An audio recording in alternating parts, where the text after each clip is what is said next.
Salut tout le monde, c'est sa soirée crocodile. Yeah!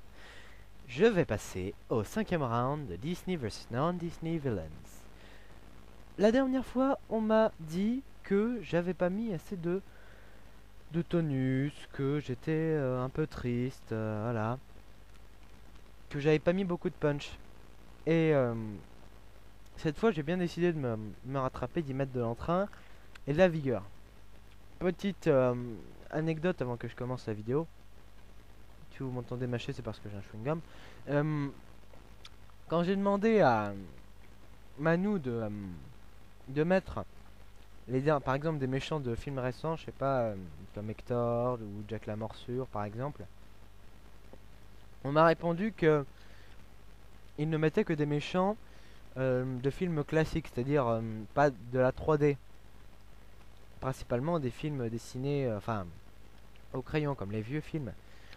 Alors c'est vrai que d'un côté je peux comprendre, mais de l'autre, dans ce round là, il y a plein de méchants qui ont été faits à partir de films 3D.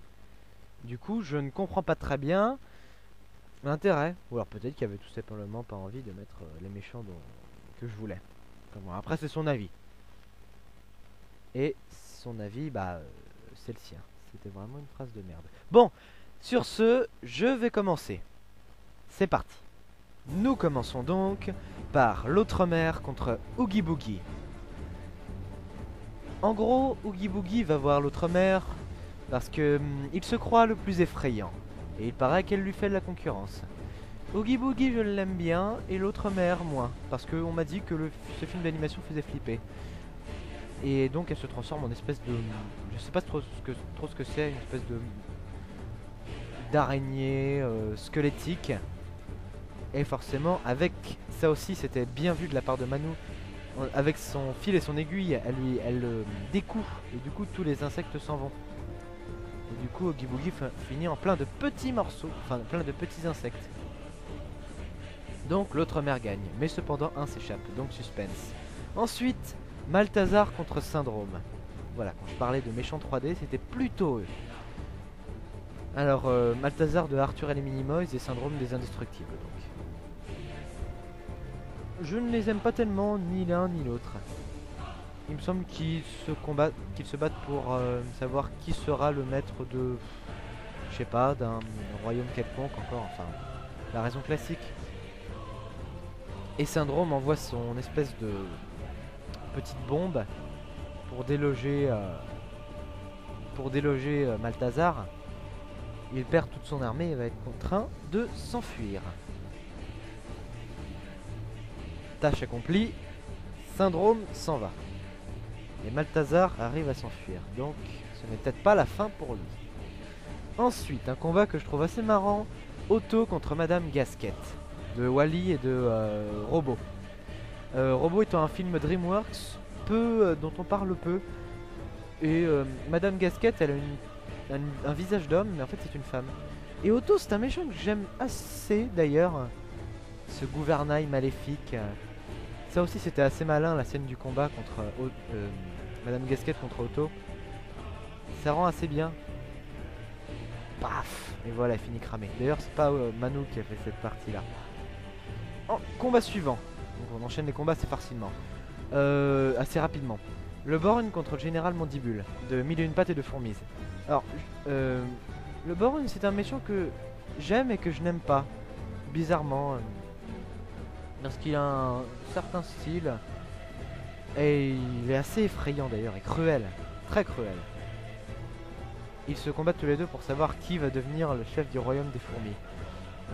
Ça marche assez bien puisque d'ailleurs dans Mille et une pattes, le Borgne veut dominer les fourmis et le général Mandibule est une fourmi. Donc c'est d'autant plus réaliste. Un petite anecdote à propos de ça et du copiage DreamWorks Disney. Vous pouvez m'expliquer pourquoi, quand Mille et une pattes est sorti, Fourmise est sorti, quand Madagascar est sorti, The Wild est sorti, et quand Nemo est sorti, Gang de requins est sorti. À chaque fois, les deux se ressemblent beaucoup. Mille et une pattes et Fourmise, histoire d'insectes. The Wild et Madagascar, des animaux qui partent du zoo. Et Gang de requins, bah, des histoires de poissons et de requins. Donc ça, je ne comprends pas très bien. Revenons à nos moutons. Le général Mandibule prépare son armée de fourmis et affronte les sauterelles du borgne.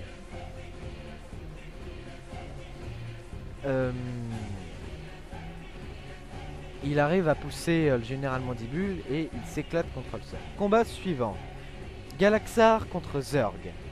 Un des seuls petits points négatifs que je pourrais dire à Manu, c'est pourquoi de tous les méchants DreamWorks a-t-il mis Galaxar? Il y a plein de méchants DreamWorks beaucoup plus cool que lui. Je sais pas, le Seigneur Shen par exemple, c'est mon exemple le plus fréquent. Le plus, je sais pas, il y a Marraine la Bonne Fée, il y a Makunga, il y a... Galaxar, c'est un méchant pas tellement utile. Mais Zurg, c'est vrai que je l'aime bien, cette espèce de copie de Dark Vador. On va le voir beaucoup d'ailleurs dans les rounds.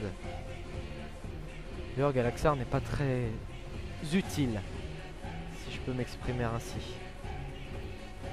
Et Zurg va donc l'affronter avec son pulsatron. Il me semble que c'est ça son arme. Et il va...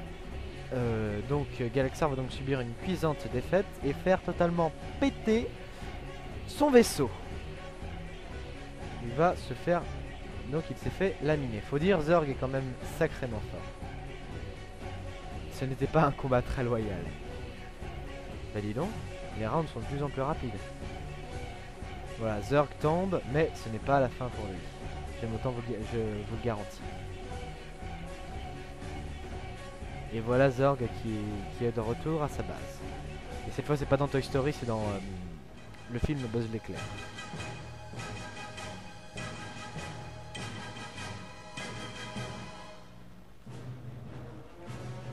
Zurg aussi, c'est une bonne représentation du mal. D'ailleurs c'est pour ça qu'ils ont copié, enfin ils ont copié une partie de Dark Vador en lui.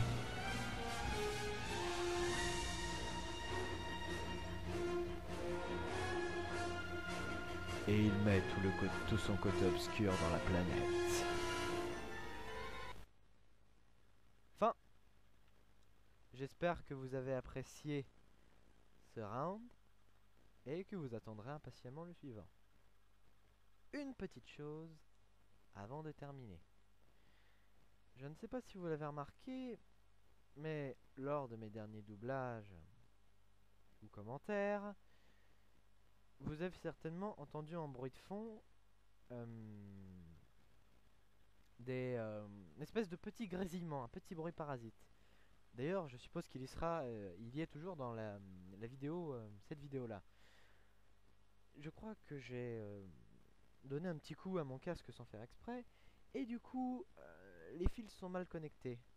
Et ce bruit parasite, c'est particulièrement casse-couille quand tu essaies de faire un doublage minimum réaliste ou c'est assez chiant. Donc, si quelqu'un a une idée ou je sais pas, de recoller les fils ou une explication quelconque, merci de m'en parler et s'il arrive à me faire ça, je lui serai amplement reconnaissant. Voilà. Nous arrivons donc à la fin de cette vidéo. Le prochain round sera publié dans pas très longtemps, j'espère. Je vais le mettre dans pas longtemps. Ça, je peux vous le garantir. Bon. Alors, à bientôt. Yeah!